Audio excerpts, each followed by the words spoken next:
Hello everyone, my name is Prachi Bhutani. Welcome to the economics class. So begin the we will discuss the MCQ of this chapter money, chapter number 5 macroeconomics.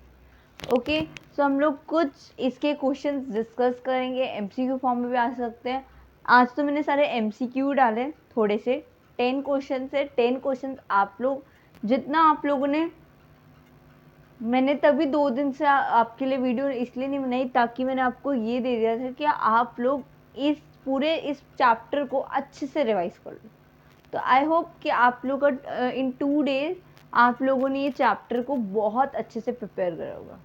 Okay, we all are preparing for this chapter. Okay, in last 2 days. Okay, so let's begin the MCQ. Okay, so first multiple choice question. First is, what is the defect of the barter system? क्या defects है? Defect या limitation कुछ भी word आ जाए तो आपको पता होना चाहिए कि क्या क्या डिफेक्ट डालते हैं बार्टर सिस्टम. ठीक है, तो first the lack of double coincidence of bonds, ये तो करता ही था, right. Double coincidence of bonds मैंने आपको बहुत अच्छे से एक्सप्लेन किया था कि डबल कोइंसिडेंट बॉन्ड्स क्या होता है, अचानक मिलना, और ये हो नहीं सकता बार्टर सिस्टम. ठीक है, पॉसिबल नहीं है, it is very difficult. Okay, it's a rare situation. Difficulty in the measurement of value, इसके अंदर भी बहुत सारी मेजरमेंट करने के लिए डिफिकल्टीज आती है. येस और no? Okay, difficulty in store of value, कि हम लोग इन फ्यूचर हम उस चीज़ को स्टोर नहीं कर पाते, वो क्या हो जाएगी, वो चीज़ खराब हो जाएगी. तो all of the, D option is all of this. तो क्या आंसर है, आप बताओ क्या डिफेक्ट कर रहे हैं? ये तीनों तो डिफेक्ट करते, तो आंसर क्या है? ये तो हमें पता चल गया, ये तीनों डिफेक्ट कर रहे हैं. इस टाइम पे आकर बार्टर सिस्टम के अंदर ये तीनों डिफेक्ट करते हैं, right. So answer is D. Answer is D. तीनों के तीनों इफेक्ट करते हैं. Answer is D, all of these. Lack of double coincident bonds, difficulty in the measurement of value, difficulty in store of value. Okay, तो ये तीनों के तीनों बार्टर सिस्टम के डिफेक्ट. क्लियर है? सो अगर ऐसा ही एक क्वेश्चन और आ जाए और पूछ लिया जाए उन्होंने कि अगर उसमें एक ही बार्टर सिस्टम का डिफेक्ट होगा, सपोज ये सब नहीं है, बी सी डी नहीं है, lack of double coincident bonds given है आपको, ये तीनों गिवन नहीं है, इसके अंदर आपको ऑल ऑफ दीज गिवन है, ये दोनों हटा दो. ठीक है, ये दोनों हटा दो, बी और सी. इसके बदले मैंने डाल दिया M1 और मनी सप्लाई. तब क्या आंसर दोगे इसका, बताओ. मैंने बी में डाल दिया इसको कट कर क्या, M1, और सी को कट कर मैंने डाल दिया मनी सप्लाई. तो बताओ क्या होगा answer? A. Very good, answer is ए. क्योंकि लैकिंग तो यही कर रहा है ना इसके साथ, बार्टर सिस्टम के साथ, बाकी मनी सप्लाई तो नहीं कर रहे. ओके, ना मनी सप्लाई कर रहे, ना M1 कर रहा है. ये तीनों अगर हो रहे हैं, तीनों अगर इसके अंदर है, तो ये तीनों ऑल ऑफ दीज में आएंगे. क्लियर है first question? Okay, next is question number 2. What are the alternative measure of money supply in India? कितने ऑल्टरनेटिव्स पढ़ाए थे मैंने आपको? How many alternatives are there in the money supply? कितने थे? What are the alternative measure of money supply in India? 4 थे ना, M1, M2, M3 and M4. So answer is all of. Okay, हमने इस चारों को पढ़ा था, बट M1 बहुत ज़्यादा इंपॉर्टेंट है. It is a very important topic. Okay, इसको हम लोग फर्स्ट एंड बेसिक मेजर है मनी सप्लाई का ही, और इसको हम लोग नैरो सप्लाई भी बोलते हैं और लिक्विड स्पेस भी बोलते हैं, लिक्विड मनी सप्लाई. ओके, ये तीनों इतने इंपॉर्टेंट नहीं है कि आपके पेपर्स में आएंगे, बट ये बहुत ज़्यादा इंपॉर्टेंट है. ओके, बट ऑल्टरनेटिव्स आपको पता होने कि हमने हाँ ये चारों पढ़े हैं. इसके सिर्फ एक ही नहीं, एक इम्पॉर्टेंट है, M1 इम्पॉर्टेंट है, पर चारों हमने थोड़ा थोड़ा उसके बारे में पढ़ा है तीनों के बारे।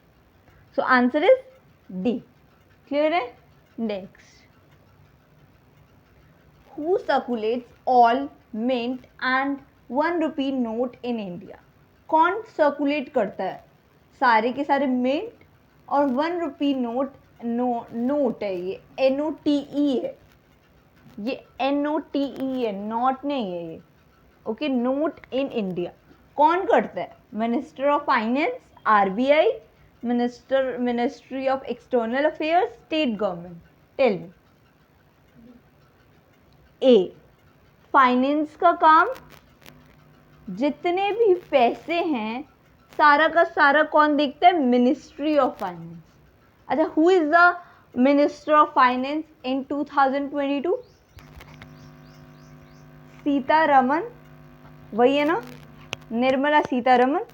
तो मिनिस्ट्री ऑफ फाइनेंस जो है वो हमारी निर्मला सीतारमन है और वही सारा कुछ हैंडल करती है। क्लियर है? RBI बहुत अलग हो गए। RBI रिजर्व बैंक करते हैं, रिजर्व बैंक का एक्सटर्नल, जितने भी एक्सटर्नल अफेयर्स होते हैं वो सारे मिनिस्टर्स करते हैं। स्टेट गवर्नमेंट तो अलग ही हो गया ना, स्टेट का काम कर रही हो वो तो। ठीक है, तो क्लियर है सारे पॉइंट्स? Any doubt?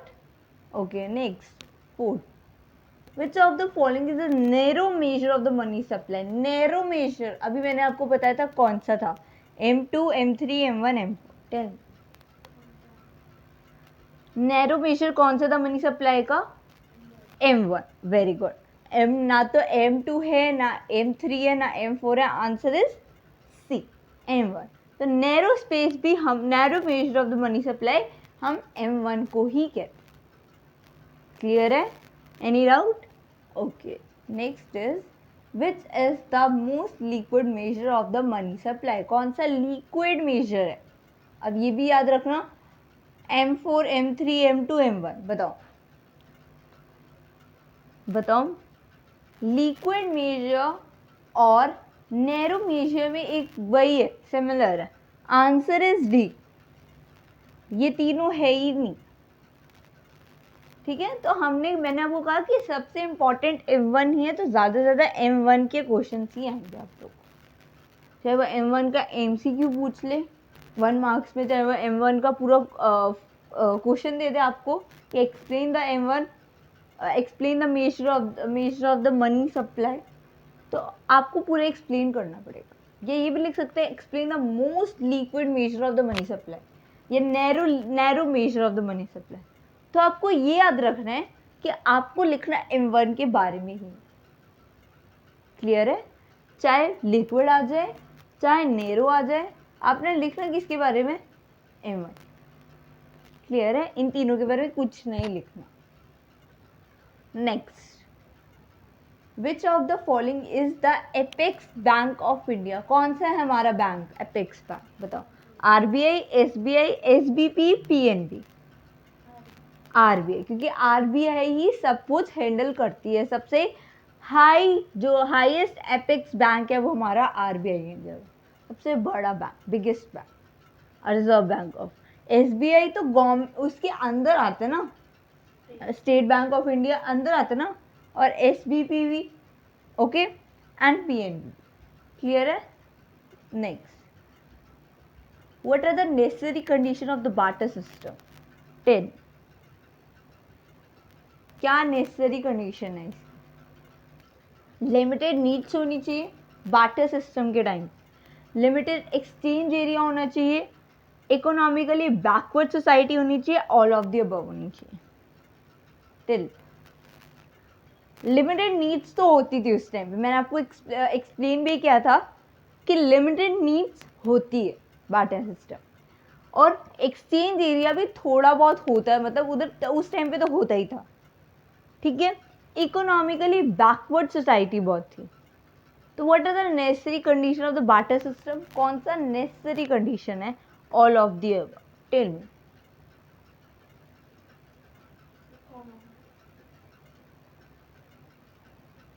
ए, ज़्यादा से ज़्यादा जितनी भी हम लोग लिमिटेड तो नहीं कर सकते थे ना एक्सचेंज एरिया को।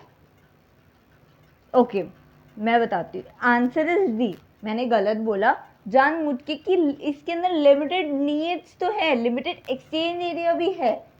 हम लोग एरिया को एक्सचेंज करेंगे, हम लोग क्या करेंगे, गुड्स एंड सर्विसेज को एरिया एक्सचेंज होगा, बट कुछ कंडीशंस के बेसिस पे। इकोनॉमिकली बैकवर्ड सोसाइटी होगी आपकी। Answer is D. ये तीनों के तीनों कंडीशंस है बार्टर सिस्टम। क्लियर है? मैंने जानबूझ के आपको कंफ्यूज कर दिया कि answer is A, answer is not a, answer is D. Clear है? नहीं। Which one is included in the primary function of money? कौन सा प्राइमरी फंक्शन है मनी का? प्राइमरी फंक्शन बताना। Medium of exchange, measure of value, both A and B, store of value. Primary function बताना इसका, primary function जो included है। Tell me. Medium of exchange करता है, मेजर ऑफ वैल्यू करता है, बोथ ए एंड बी करते हैं, स्टोर करते हैं वैल्यू। बताओ, store of value, both A and B, measure of value, medium of exchange. Answer is A B C D. Tell me fast. C. Very good, answer is C. Medium of exchange भी करेगा, major of value भी करेगा, okay, but store नहीं करेगा। Primary function store नहीं करेगा, क्योंकि store तो बहुत ज़्यादा डिफिकल्ट है ना। हम लोग स्टोर कुछ चीज़ों को कर सकते हैं, ठीक है, ज़्यादा से ज़्यादा कई चीज़ें क्या हो जाती है उसकी, इन फ्यूचर वो ख़राब हो जाती है, ठीक है, बट हम उसको मेजर कर सकते हैं, मीडियम ऑफ एक्सचेंज कर सकते हैं। तो आंसर इज सी। क्लियर है? Next, the function of money is, function क्या है मनी के? Medium of exchange, measure of value, store of value, all of the above. 10। ये तो बता सकते हो, बहुत इजी है। आंसर क्या है? डी। डी है, तीनों आते हैं इसके अंदर, क्योंकि मनी के फंक्शन है ये। मीडियम भी करेंगे, मीडियम ऑफ एक्सचेंज भी करेंगे, मेजर ऑफ वैल्यू भी करेंगे, स्टोर भी करेंगे, बट कुछ चीज़ों को जो मनी के अकॉर्डिंगली चीज़ें इन फ्यूचर सेव रहेंगी, सही रहेंगी, बेटर रहेंगी इन फ्यूचर। तो आंसर इज डी। क्लियर है? Next, this is the last. Tell me the full form of ATM is. Okay, we will discuss in the next class. आप लोग इस full form को पता करो, ओके। ये क्वेश्चन हम लोग नेक्स्ट क्लास में डिस्कस करेंगे और यही से शुरू करेंगे। क्लियर है?